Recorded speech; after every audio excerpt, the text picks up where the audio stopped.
ناظرین، آگ سے صحیح و سلامت واپس آنے کے بعد حضرت ابراہیم علیہ نبینا علیہ السلام اور نمرود کا آمنا سامنا ہوا، اور حضرت ابراہیم علیہ السلام نے اسے خدا کے بارے میں بتایا، لیکن نمرود نے خدا کی خدائی کو ماننے کی بجائے خود اپنے خدا ہونے کا دعویٰ کیا، اور پھر اس معاملے میں حضرت ابراہیم علیہ السلام سے جھگڑا کرنے لگا۔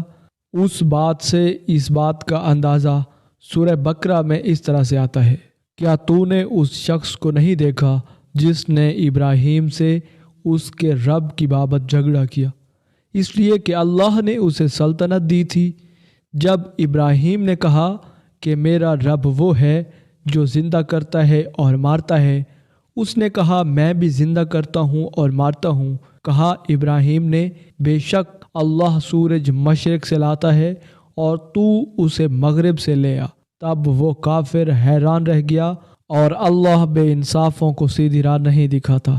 ناظرین، قرآن مجید فرقان حمید کی اس آیت مبارکہ میں حضرت ابراہیم علیہ السلام کا جس شخص کے ساتھ جھگڑے کا ذکر کیا گیا ہے، اس کے بارے میں کہا جاتا ہے کہ وہ عراق کا بادشاہ نمرود تھا، جس کا دارالحکومت بابل تھا۔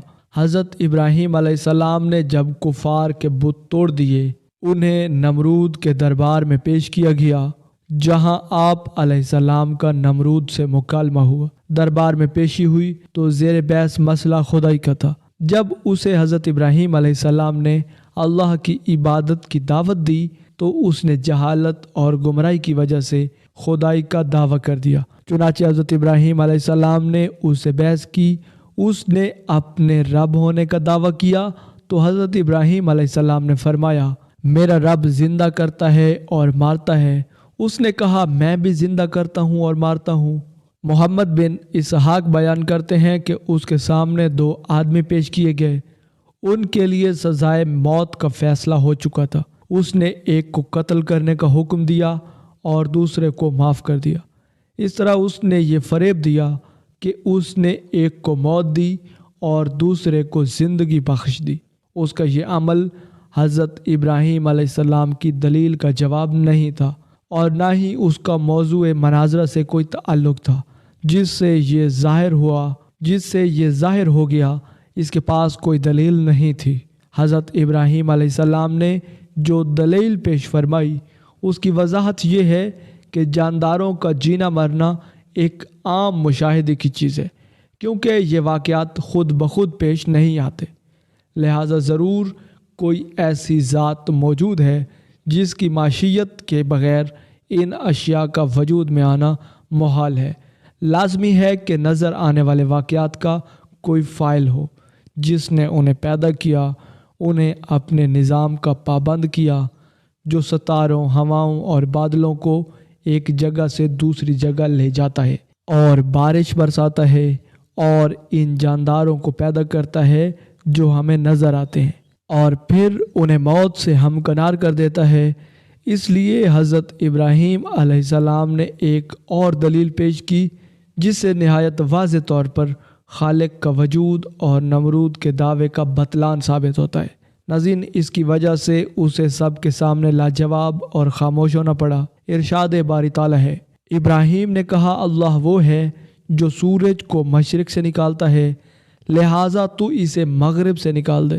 یعنی یہ مسخر سورج روزانہ مشرق سے نکلتا ہے، جیسے اسے پیدا کرنے والے اور چلانے والے نے مقرر کر رکھا ہے۔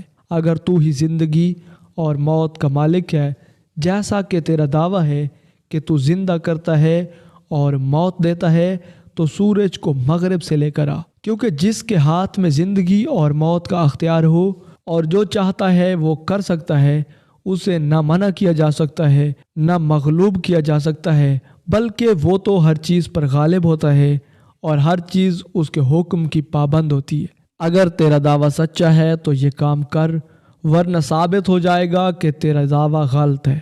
حقیقت یہ ہے کہ تجھے معلوم ہے اور ہر شخص جانتا ہے کہ تو یہ کام نہیں کر سکتا۔ اس طرح حضرت ابراہیم علیہ السلام نے اس کا جاہل اور عاجز ہونا واضح فرما دیا۔ اس کے پاس جواب میں کہنے کو کچھ نہیں تھا۔ خواتین و حضرات، حضرت ابراہیم علیہ نبی علیہ السلام اور نمرود کے درمیان یہ مناظرہ اس دن ہوا جس دن وہ آگ سے نکلے، اس سے پہلے ان کا کبھی آمنا سامنا نہ ہوا تھا۔ جس دن وہ اکٹھے ہوئے اس دن یہ مناظرہ واقع ہوا۔ جب حضرت ابراہیم علیہ السلام نے نمرود کو اللہ کے راستے کی طرف بلایا، اس کو نصیحت کی، تو اس نے چند روز کی مہلت مانگی۔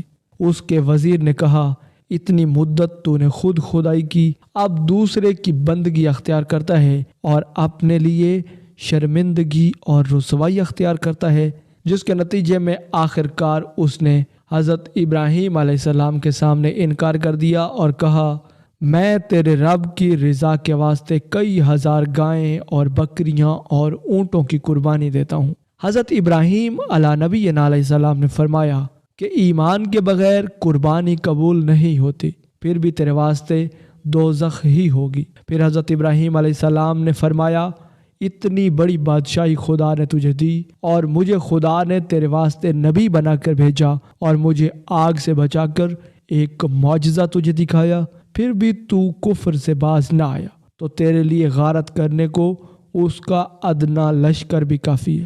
ناظرین، نمرود چونکہ ایک متکبر بادشاہ تھا جسے اپنی خدائی پر بڑا مان تھا اور اپنی طاقت پر غرور تھا، اس نے کہا، دنیا میں میرے بغیر کوئی بادشاہ نہیں اور میری بارگاہ کے بغیر کوئی بارگاہ نہیں۔ اگر آسمان کے بادشاہ کی کوئی فوج ہے تو کہو مجھ پر اپنی فوج بھیج کر میری لڑائی اور حشمت کا تماشا کرے۔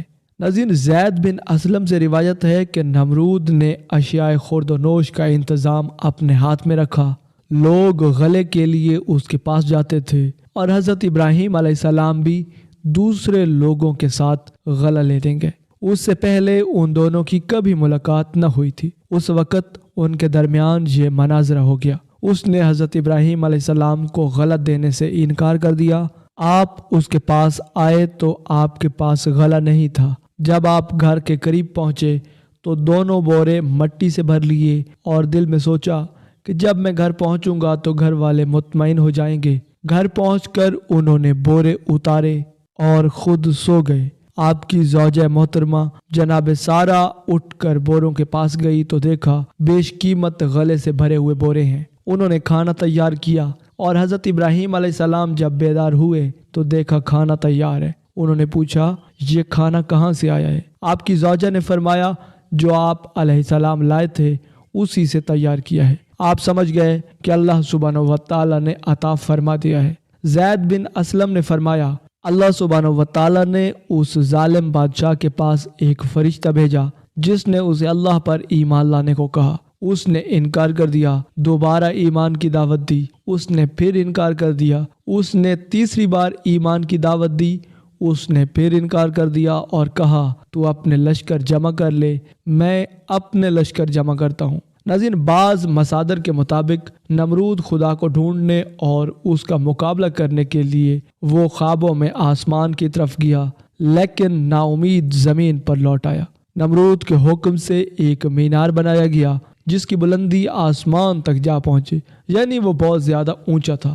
یہ مینار بابل کے نام سے مشہور ہے۔ آخرکار وہ زیادہ بلندی سے ڈرتے ہوئے خدا سے لڑے بغیر زمین پر واپس آ گیا۔ تاریخی مصادر کے مطابق نمرود کے محل پرواز کو بیت المقدس اور اس کے دوبارہ زمین پر بیٹھنے کی جگہ کو جبل دخان ذکر کیا گیا ہے۔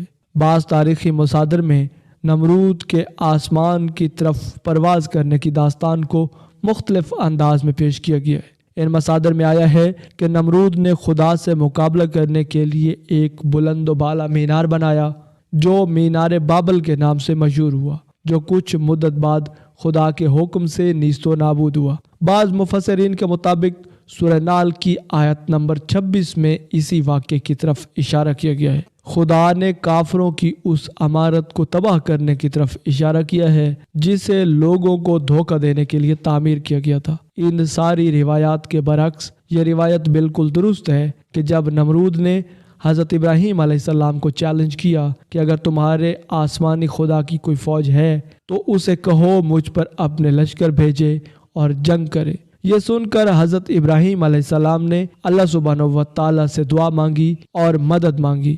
جب حضرت جبرائیل علیہ السلام حضرت ابراہیم علیہ السلام کے پاس تشریف لائے اور کہا کہ نمرود سے کہہ دیجئے کہ وہ اپنا لشکر تیار کرے۔ اللہ سبحانہ و تعالیٰ نے انسان شکل میں ایک فرشتہ نمرود کے پاس بھیجا۔ فرشتے نے اسے کہا تیرا خدا کہتا ہے کہ تو مجھ پر ایمان لے آ، تیری بادشاہت برقرار رکھوں گا۔ نمرود بولا کون خدا؟ خدا تو صرف میں ہوں۔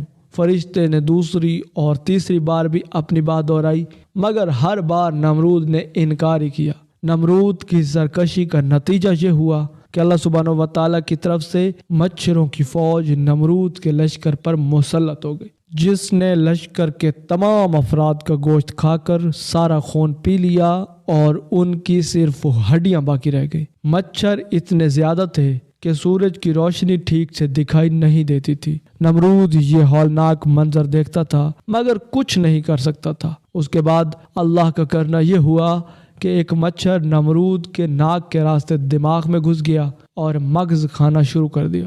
درد کی شدت سے نمرود پاگل ہونے لگا اور اس نے اپنی تکلیف ختم کرنے کے لیے سر پر ڈنڈے اور جوتے لگوانا شروع کر دیے۔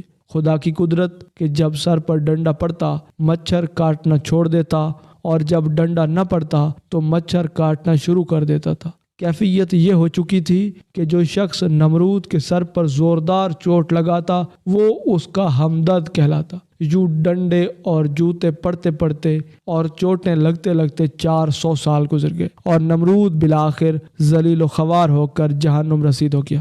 ناظرین، یہ انجام ہوتا ہے سرکشی اور نافرمانی کا۔ ناظرین، حضرت ابراہیم علیہ السلام اور نمرود کے متعلق اس ویڈیو سیریز کی دوسری ویڈیو میں اب تک کے لیے اتنا ہی۔ اسی امید کے ساتھ اجازت دیجیے کہ آپ کو ہماری ویڈیو پسند آئی ہوگی۔ ملتے ہیں بہت جلد ایک نئے دلچسپ اور علم سے بھرپور ویڈیو میں، تب تک کے لیے اللہ نگہبان۔